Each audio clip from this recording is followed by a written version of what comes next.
고금소총과 야담. 오래된 은혜를 갚은 할머니. 교리 이아무개는 20살 무렵 장인의 임소인 청주에 머무르고 있었습니다. 우암 송시열이 은거했던 곳으로 경치가 빼어난 충북 괴산의 명승지인 화양동을 유람하고 돌아오는 길에 누이의 집을 들르고자 했습니다. 누이의 집까지는 수십 리가 남았는데 배가 고파왔습니다. 가까운 곳에는 주점도 없었습니다. 사방을 둘러보니 저 멀리 한 총가가 보였습니다. 잠시 쉬면서 욕이나 하려고 가서 문을 두드렸습니다. 젊은 주인이 나와 맞이해 주었는데 무척 반가워하는 얼굴이었습니다. 섬돌에서 내려와 아무개를 맞이하고는 넙죽 절을 하더니 말했습니다. 늙으신 할머니께서 방에 계시는데 뵙기를 청하나이다. 아무개는 그 말을 듣고 몹시 당황했지만 속으로 생각했습니다. 저는 늙었고 나는 젊으니 꺼릴 게 없지. 또 그가 만나고자 하는 걸 보면 반드시 특별한 일이 있기 때문일 거야. 젊은 주인을 따라 들어가 보니 70살쯤 되는 노인이 기다리고 있었습니다. 이 아무개가 절을 하니 노인은 반갑게 맞이해 대접하며 말했습니다. 나리는 서울 중구에 있는 이서방님 아니십니까? 그렇습니다만 저희 집은 귀댁으로부터 참으로 잊기 어려운 은혜를 입었습니다. 오늘 이렇게 만난 일은 우연이 아닌 것 같습니다. 그러고는 며느리를 불러내 인사드리게 하고서 처연하게 말했습니다. 저는 이곳에 대대로 사는 양반입니다. 어느 해에 우리 바깥 양반이 추노하는 일로 대구에 가서 노비들을 잡아오는데 관례대로 그곳 원님에게 의탁했지요. 그 원님이 바로 귀댁의 할아버지였습니다. 그런데 우리 바깥 양반이 갑자기 병에 걸려 돌아가셨지요. 홀로 객관에 머물렀던지라 주위에 아는 사람이 아무도 없었는데 귀댁의 할아버지께서 몸소 염습을 해주시고 지극한 정성을 들여 수의와 관도 마련해 주셨습니다. 사용했던 명주 비단 한 끝을 잘라내 사용한 물건들을 낱낱이 기록하여 우리 집으로 보내주시기도 했지요. 그리고 온 힘을 다해 천리길 운구까지 해주셨으니 세상에 이같이 드물고 절절한 은혜가 어디 있겠어요. 친척이나 친구 사이에서도 이 같은 일을 바랄 수 없는데 하물며 평소 안면조차 없는 사람에게 어찌 바라겠습니까? 이승과 저승이 감동하고 산 사람과 죽은 사람 누구도 섭섭한 마음이 없었습니다. 하늘 같은 은혜를 입었어도 보답할 길이 없어 한평생 뼈에 새겨두고 있지 않았지요. 그 뒤로 저와 며느리는 한 마음으로 누에를 기르고 실을 자 배를 짜서 만드는 대로 1년에 한 번씩 한 해도 거르지 않고 보내 구구한 정성을 표시했습니다. 그러다가 제 아들이 세상을 떠나 집안일을 맡아볼 사람이 없어지자 연락이 끊겨버렸습니다. 그러나 변변찮은 정성이라도 굳게 맺었으니 스스로 그만둘 수는 없었습니다. 해마다 보내던 것을 전할 수 없어졌지만 포기할 수도 없었습니다. 상자를 따로 마련해 해마다 옷을 보관해온 지도 오래되었답니다. 일찍이 댁이 서울 중구에 있다는 말을 듣고 마음에 새겨 있지 않았죠.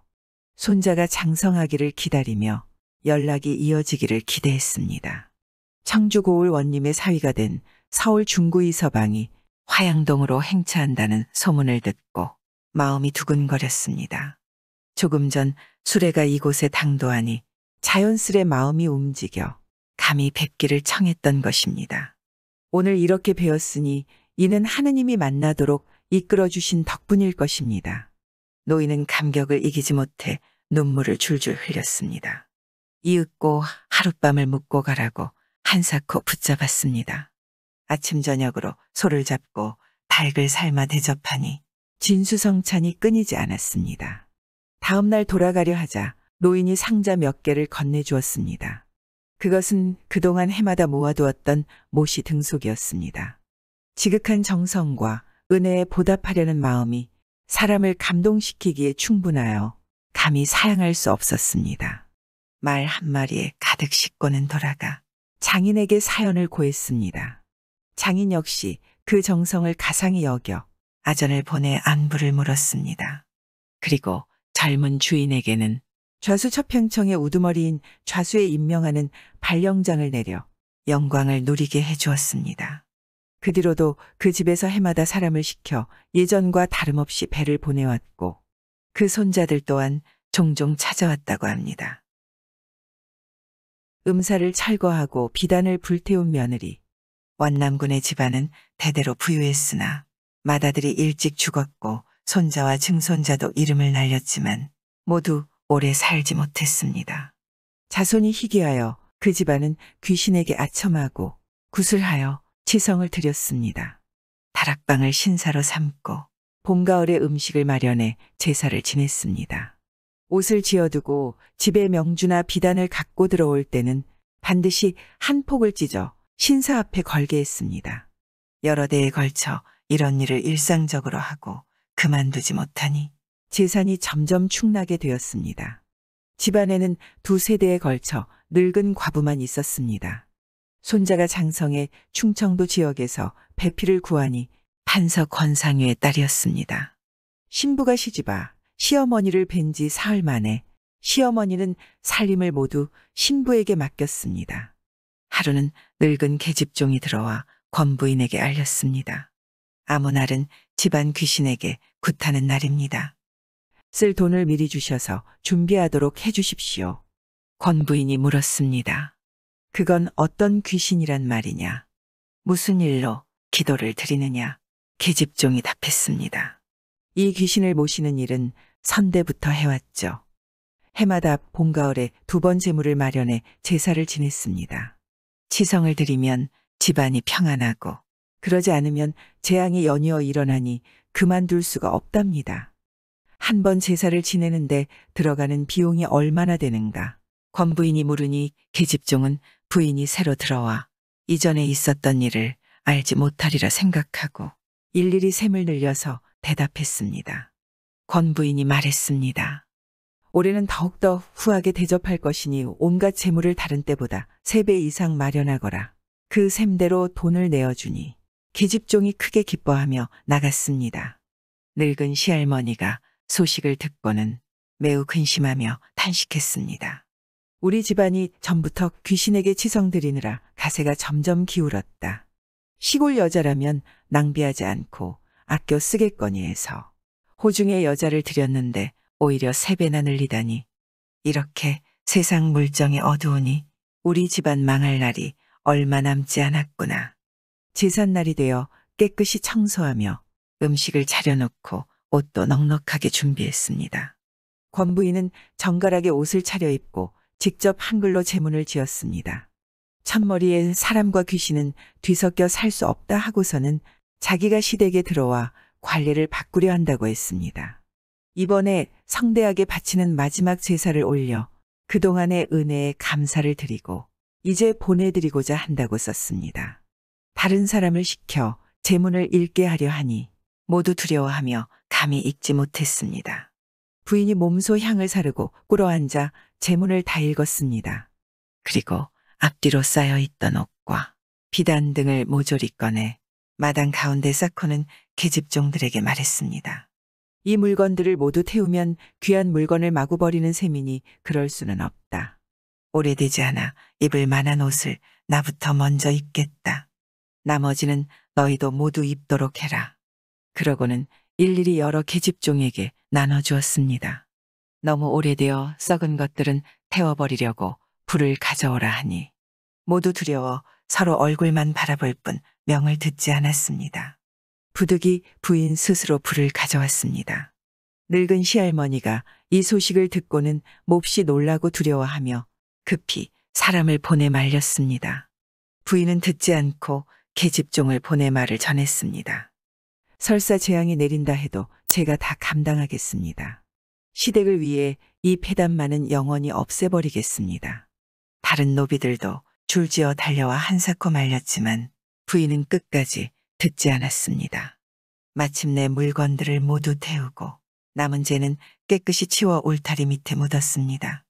비단과 명주를 불태울 때는 비린내와 노린내가 코를 찌르니 계집종들이 서로 바라보며 떠들썩하게 말했습니다.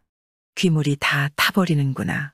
그 후로 집안이 평안해지고 재앙에 대한 걱정도 사라졌다 합니다.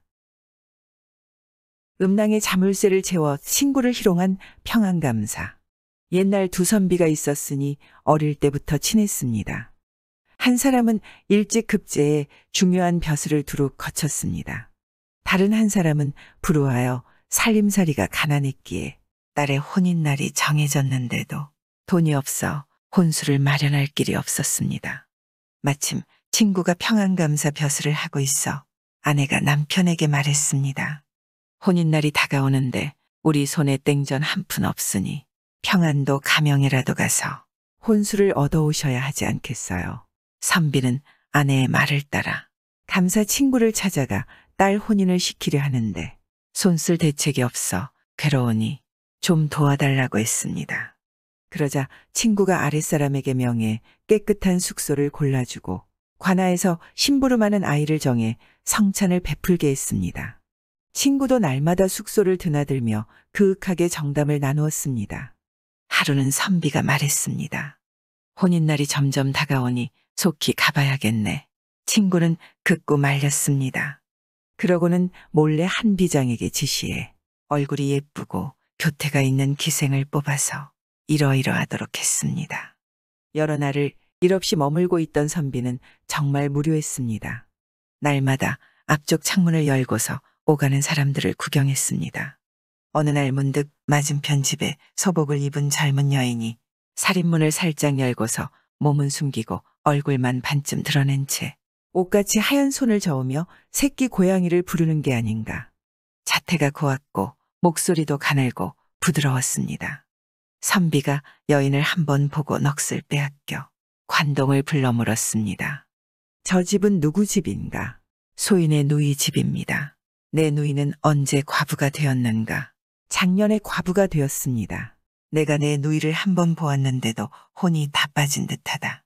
오늘 저녁에 내 누이를 데려다 줄 수 있겠는가? 관동이 그러겠다며 나갔습니다. 그날 저녁 과연 기생을 데리고 왔습니다. 선비가 무척 기뻐하며 동침하자고 했습니다. 그녀는 온갖 꾀를 내어 자리를 피했습니다. 선비가 강제로 겁탈하려 하자 그녀가 말했습니다. 먼저 서방님 하물을 보고 싶습니다. 선비는 욕정이 불붙은 듯해 다른 것을 돌아볼 겨를이 없었습니다. 기생의 말대로 바지춤을 내려 하물을 꺼내 보여주었습니다. 그녀는 왼손으로 그것을 주무르면서 오른손으로는 몰래 가져온 자물쇠로 음낭을 잠가버렸습니다. 그러고는 곧바로 일어나 도망쳤습니다. 선비는 혼자 궁리해봤지만 자물쇠를 풀 방법이 떠오르지 않았습니다. 그곳에 온 지도 여러 날이 되었지만 혼수는커녕 친구에게 속아 온 가명의 웃음거리가 되었으니 분노를 이기지 못했습니다. 앉아서 날이 밝기를 기다렸다가 곧바로 서울로 떠났습니다. 음낭을 당기는 통증 때문에 기다시피 하여 간신히 도착했습니다.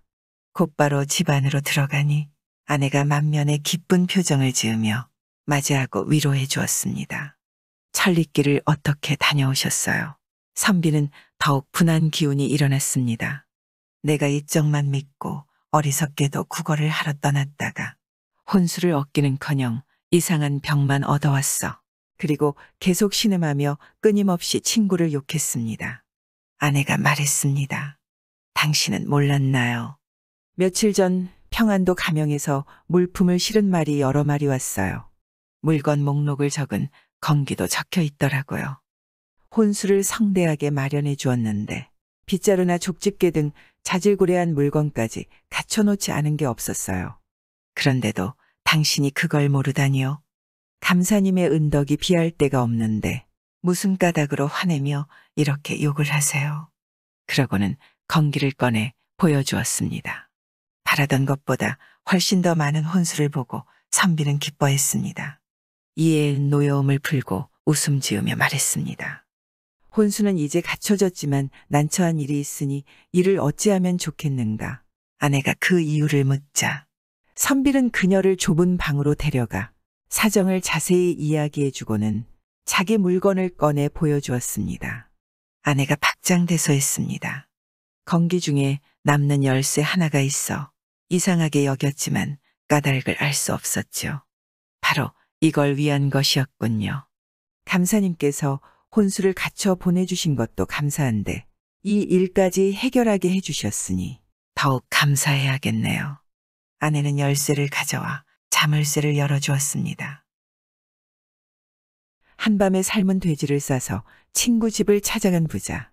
옛날에 아버지와 아들이 한 집에 살았습니다. 아들은 친구 사귀는 것을 좋아해 날마다 나가서 친구들과 놀았는데 나가면 반드시 취해서 돌아왔습니다. 간혹 밤을 새우기도 하고 심지어 며칠 동안 밖에서 지내기도 했습니다. 어쩌다 나가지 않으면 친구들이 몰려와 신발이 집안에 가득했습니다.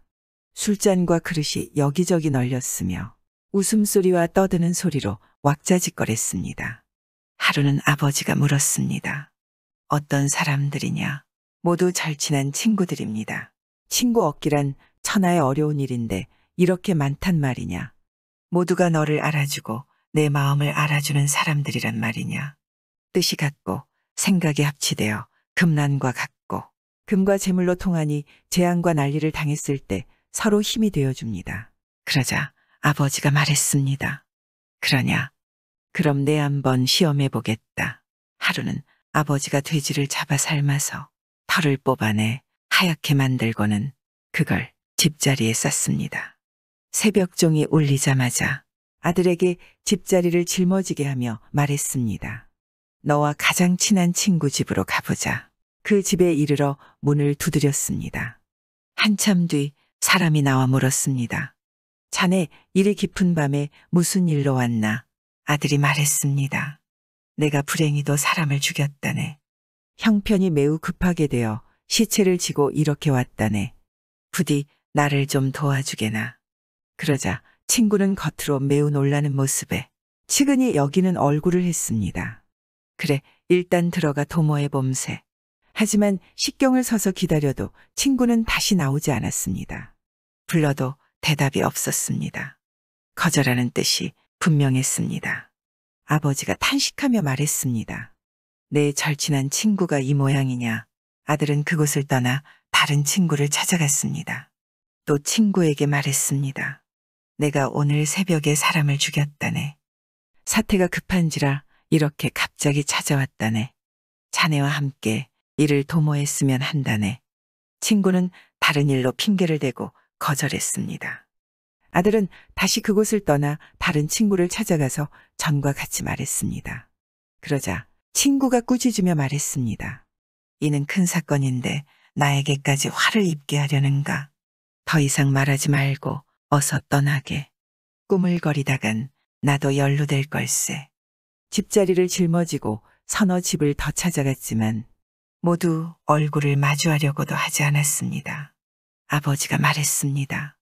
내 친구란 게 이 정도밖에 안 되느냐? 내게 친한 친구 한 명이 있다. 아무 동에 살고 있는데 못 본 지 10년이나 되었다. 일단 거기로 가보자. 그 집으로 가서 문을 두드리고는 아들이 친구들에게 말한 것과 똑같이 말했습니다. 그러자 그 사람이 깜짝 놀라며 말했습니다. 일단 여기 머물게나. 곧 동이 트고 사람들이 나타날 걸세. 급히 이끌어 자기 집으로 들어가 몸소 도끼와 삽등을 꺼내 침실의 온도를 파서 시체를 감추려 하며 말했습니다. 자네도 나를 도와 힘을 합치세. 꾸물거리면 사람들이 볼 걸세. 아버지가 웃으며 말했습니다. 괜히 놀라지 말게. 온돌도 부술 필요가 없다네. 집자리로 싼 것을 가리키며 말했습니다. 저건 돼지이지 사람이 아니라네. 이어 그간의 일에 대해 한바탕 상세히 이야기해 주었습니다. 그러자 친구도 삽을 던지고 웃었습니다. 서로 손을 잡아 이끌고 방으로 들어갔습니다. 술 여러 병을 사오고 돼지도 썰어 먹으며 여러 해 동안 쌓인 회포를 풀었습니다. 얼마 뒤 작별을 고하며 말했습니다. 언제 또 만날 수 있을지 모르겠네. 서로 통하는 것은 한 점 영서밖에 없네 그려. 그러고는 아들을 데리고 집으로 돌아왔습니다. 아들은 매우 부끄러워하며 다시는 친구 사귀는 것에 대해 이야기하지 못했습니다. 용녀와 결혼한 의남. 철산 지인 이의남이 고을 원을 따라서 상경했습니다. 때마침 화창한 봄날이라 강변의 경치를 구경하면서 울적한 마음을 풀려 했습니다. 원에게 알리고는 용산으로 갔습니다. 높은 언덕에 올라 돛담배들이 오르내리는 풍경을 감상했습니다. 갑자기 피곤이 몰려와 잠시 앉아 잠이 들었습니다. 꿈의 한 노인이 편지 한 통을 주며 말했습니다. 내가 우리 집을 떠나온 지 오래되었습니다. 집안 사람들이 내 소식을 듣지 못했으니 나를 위해 이 편지를 우리 집에 전해주시오. 의남이 물었습니다. 어르신 댁은 어디 있습니까? 우리 집은 아무 산 아래 큰 연못 속에 있소이다. 연못가로 가서 유철을 3번 부르면 물속에서 사람이 나올 것이오. 그에게 이 편지를 전해주시오.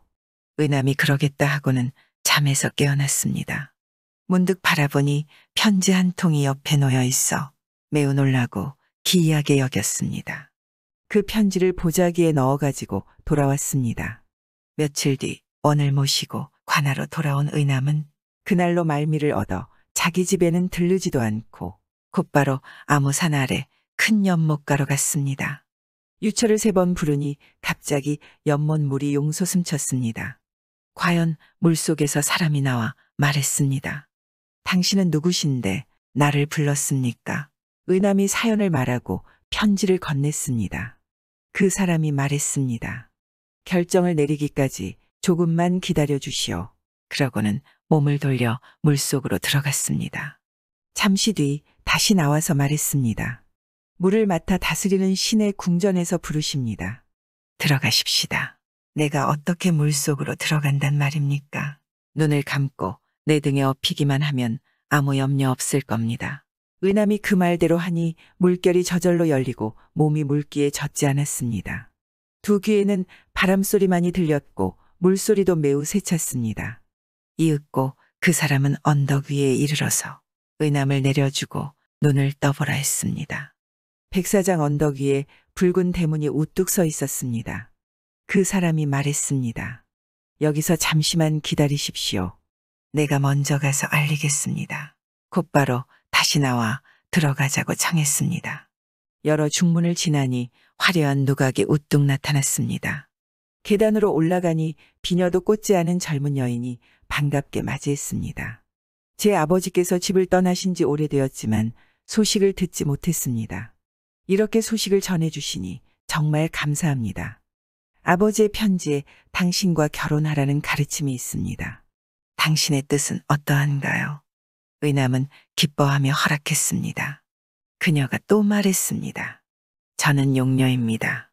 그래도 꺼리지 않는지요. 의남이 그녀의 아리따운 용모를 보고 대답했습니다. 무슨 거리낌이 있겠습니까?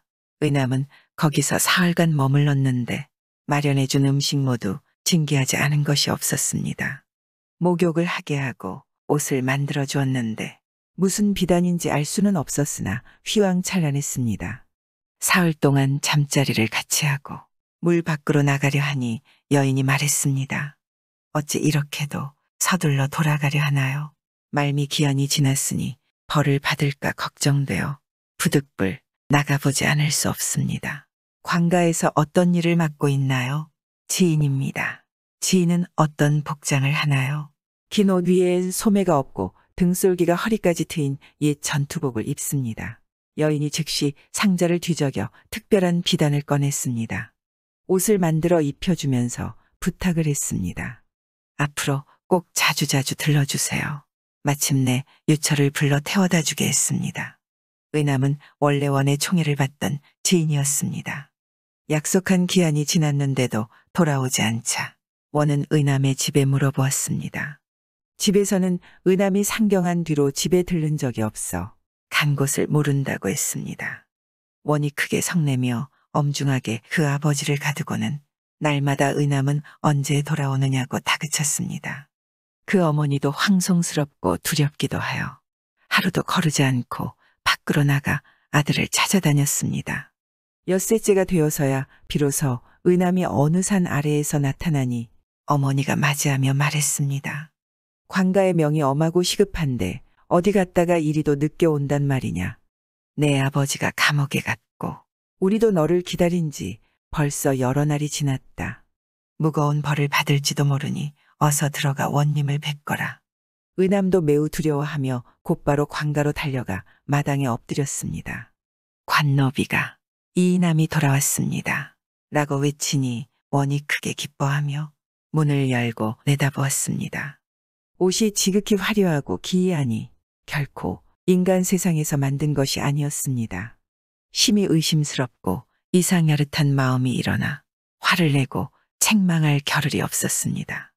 마침내 원은 의남을 마루 위로 불러들여 가까이 오게 하고는 물었습니다. 말미를 얻어 어딜 갔느냐? 입고 있는 옷은 어디서 난 것이냐? 의남은 감히 숨기지 못하고 일일이 바른 대로 고했습니다. 원이 기이하게 여기고는 더 이상 의남을 책망하지 않고 또 물었습니다. 내 아내는 용녀이니 아름답고 고운 모습이 볼만하겠지. 얼굴을 한번 구경하고 싶은데 보도록 해줄 수 있겠느냐. 삼가 가서 의논해보겠나이다. 의남이 다시 연못가로 가서 유철을 불렀습니다. 전처럼 유철이 나와 의남을 등에 싣고 들어갔습니다. 의남은 용녀에게 원이 보고 싶어 한다고 전했습니다. 용녀가 처음에는 심히 난색을 보이다가 말했습니다. 땅의 주인께서 보고자 하신다니 감히 거역할 수 있겠어요. 아무 날에 연못가에 와주세요. 의남이 돌아와 보고하니 원은 크게 기뻐했습니다. 그날이 되자 연못가에 큰 장막을 치고 격식을 갖추었습니다.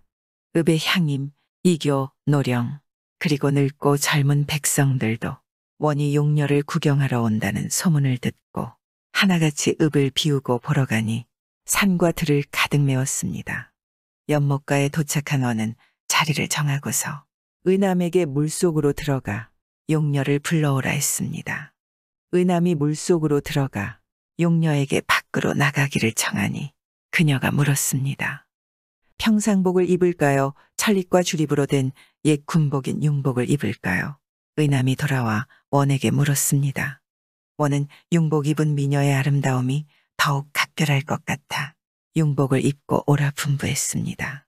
의남이 돌아가 원의 뜻을 전하니 용녀가 대단히 난처해하며 한참 생각에 잠기다가 말했습니다. 성의 주인께서 그리 분부하시니 어쩔 수 없죠. 의남이 돌아와 보고하니 원에서부터 읍의 백성들에 이르기까지 천하절색 미녀를 구경하고자 파도 가운데를 뚫어져라 바라보았습니다. 갑자기 물이 끓어오르는 듯하더니 머리에 있는 뿔이 솟아올랐습니다. 영락없는 황룡 한 마리였습니다. 물 위로 몇 자나 떠오르니 두 눈이 번갯불 같고 몸의 비늘은 날아 움직이는 듯했습니다.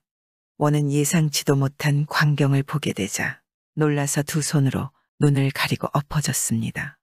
옆에서 바라보고 있던 사람들도 놀라지 않는 자가 없었습니다. 그 모습을 본 용녀는 걱정이 되어 즉시 물속으로 들어가 버렸습니다. 관리와 백성들도 모두 멋쩍어져 돌아갔습니다. 그 뒤로 의남은 이따금씩 말미를 얻어갔으나 원은 괴이하게 여기지 않았습니다. 몇 달이 지나고 때는 6월이었습니다. 가뭄이 날마다 심해졌습니다. 원이 여러 번 기우제를 지냈지만 비는 한 방울도 내리지 않았습니다. 그 와중에 용이라면 쉽게 비를 내리게 할 수 있으니 용녀에게 청하면 비를 얻을 수 있을 거란 생각이 들었습니다. 의남을 시켜 청해보도록 하니 용녀가 말했습니다. 비를 내리는 것이 용의 일이기는 하나 상제의 명이 있어야 해요. 지금은 상제의 명이 없으니 어렵네요. 의남은 백성들이 비를 간절히 바라고 있고 관의 명령도 엄하다며 간곡하게 부탁했습니다. 그러자 용녀가 말했습니다. 그렇다면 법을 시행하지 않을 수 없겠군요. 마침내 싸움터로 나아갈 때에 차림을 갖춰 입고 손에는 작은 병과 버드나무 가지 하나를 쥐고서 나서니 의남이 부탁했습니다. 법을 시행하는 광경을 보고 싶으니 함께 갑시다. 용녀는 또 사양했습니다. 용은 공중을 날아갑니다. 당신은 인간에게서 태어난 사람이니 어찌 구름을 탈 수 있겠어요. 의남이 그래도 계속 간청하니 용녀가 마지못해 말했습니다. 그럼 제 겨드랑이 아래 비늘을 단단히 잡고 절대 놓지 마세요. 용녀는 의남을 겨드랑이에 끼고 공중으로 솟아올랐습니다. 구름을 일으키고 오래를 치면서 버드나무 가지로 병 안에 들어있는 물새 방울을 뿌렸습니다. 의남이 굽어보니 구름 아래가 바로 철선 땅이었습니다. 벼가 타들어가고 밭과 논이 쩍쩍 갈라진 것이 안쓰러워진 의남은 물새 방울로는 부족하다고 생각했습니다. 겨드랑이 아래에서 몰래 손을 빼어서는 용녀가 쥐고 있던 물병을 뒤집어 물을 모두 부어버렸습니다. 용녀가 깜짝 놀라며 의남에게 말했습니다. 얼른 나가세요.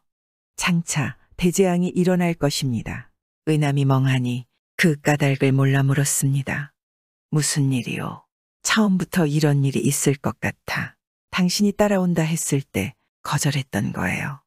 무릇 수부의 물 한 방울은 사람 세상에선 쟁기로 땅을 파는 깊이만큼 빗물이 스며드는 것에 비가 된답니다. 이곳에 물 3방울이면 충분했습니다.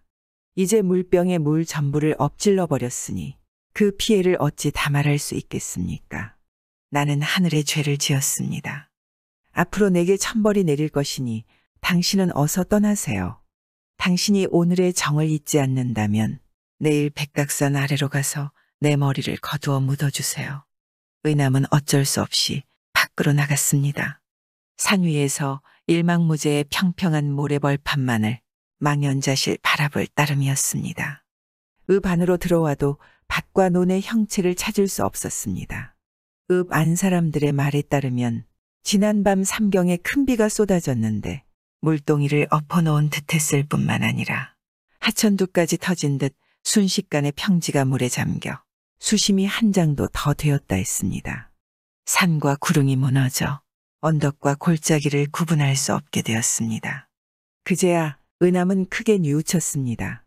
다음 날 백각산 아래로 가보니 정말로 용의 머리가 떨어져 있었습니다. 그걸 안고 돌아와 모래흙을 깨끗이 씻어냈습니다. 헛옷에 싸고 나무 상자에 넣어 백각산 아래에 묻어주고는 통곡하고 돌아왔습니다. 구독과 좋아요, 알람 설정 부탁드리옵니다.